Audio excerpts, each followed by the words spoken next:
ఈమె మహాలక్ష్మి. చదువు, అంతస్తు, డబ్బు ఇలాంటివేమీ లేని తనకు అనాథ. నాకు తను నచ్చింది, నేను లవ్ చేశాను. మా అమ్మని అమ్మమ్మని ఎంతకంటే బాగా చూసుకునే అమ్మాయి ఈ ప్రపంచంలోనే ఉండదు.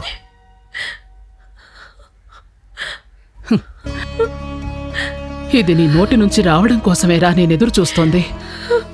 వీళ్ళిద్దరినీ ఒక్కటిగా చేయడం వల్ల బాధపడేది ఎవరైనా సరే, దాని గురించి నాకు లెక్కలేదు.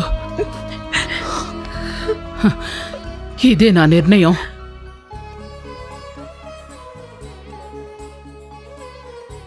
ఇన్ని రోజులుగా నేను మా అమ్మ కోసం ఓపికగా ఉన్నాను. ఇప్పుడు తనే అంగీకరించిన తరువాత మా అమ్మ సంతోషం, నా కొడుకు జీవితమే నాకు ముఖ్యం. రండి.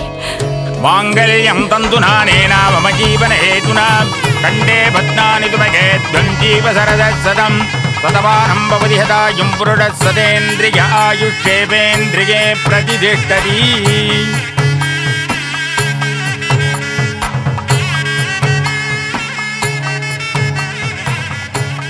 పెళ్లి లక్షణంగా జరిగింది. దీనికి అంతటికీ కారణమైన సుబ్రహ్మణ్యం లేకుండా పోయాడే. ఎక్కడికెళ్ళుంటాడు? మడపల్లికి వెళ్ళి పొంగలి పులిహోర తింటూ ఉంటాడు. ఒకరోజు వెళ్ళి చూసొస్తే సరిపోతుంది.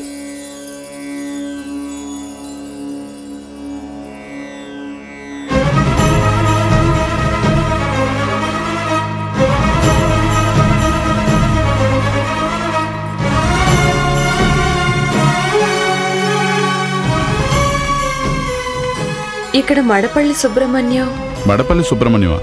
ఉండండి, ఫోన్ చేస్తాను.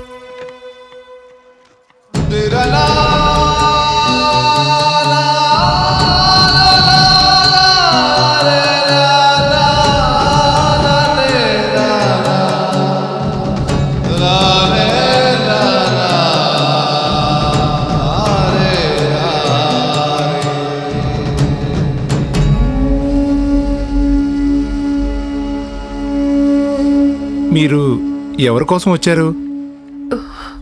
మడపల్లి సుబ్రహ్మణ్యాన్ని చూడాలి. అది నేనే. అనసూయమ్మ గారింట్లో పనికొచ్చిన సుబ్రహ్మణ్యం. అనసూయమ్మ గారింట్లో మంచి జీతం ఇస్తాం, పనుంది, రమ్మన్నారు. కానీ తర్వాత ఎవరూ రమ్మని చెప్పలేదు. కాదు, మడపల్లి నుంచే వచ్చానని చెప్పి ఒకరు పనిలో చేరారు. ఇక్కడి నుంచి వచ్చాడా? ఈ పళని మడపల్లిలో ఉన్న సుబ్రహ్మణ్యాన్ని నేను ఒక్కడనే. కనీసం అనసూయమ్మ గారింటిని నేను చూడను కూడా చూడలేదు.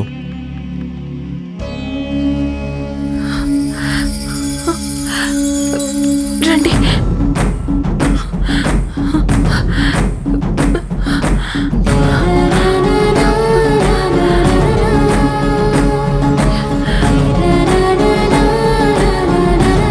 ఆగండి, ఇప్పుడు దేవుని దర్శనం కుదరదు. ఢిల్లీ నుంచి విఐపీలు అందరూ వచ్చారు. ఇప్పుడు లోపలికి ఎవరిని అలౌ చేయం. కాదు సార్, ఒక ముఖ్యమైన మొక్కుబడి.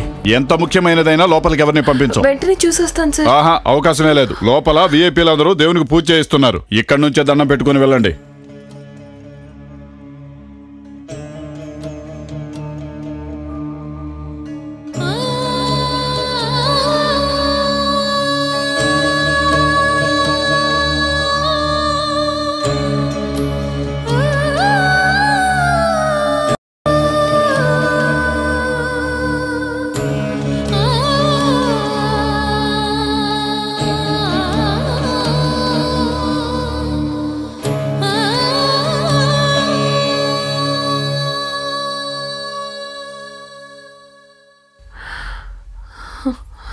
మహా,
నేను మాత్రమే చూశాను.